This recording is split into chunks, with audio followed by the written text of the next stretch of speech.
رسول اللہ صلی اللہ علیہ وسلم نے کتنے آدمیوں کی طرف سے ایک اونٹ اور کتنوں کی طرف سے ایک گائے کی قربانی کی؟ اے، اونٹ 15 کی طرف سے اور گائے 7 کی طرف سے۔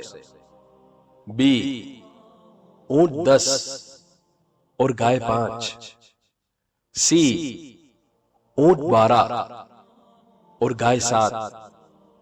ڈی، اونٹ 10 آدمیوں کی طرف سے اور گائے 7۔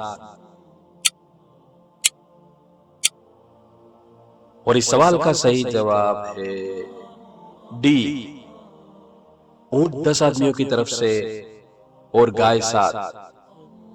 عبداللہ بن عباس رضی اللہ عنہ سے روایت ہے کہ ہم لوگ ایک سفر میں رسول اللہ صلی اللہ علیہ وسلم کے ساتھ تھے اور عید الاضحیٰ آ گئی، تو اس وقت ہم نے 10 آدمیوں کی طرف سے ایک ایک اونٹ اور 7 آدمیوں کی طرف سے ایک ایک گائے ذبح کی۔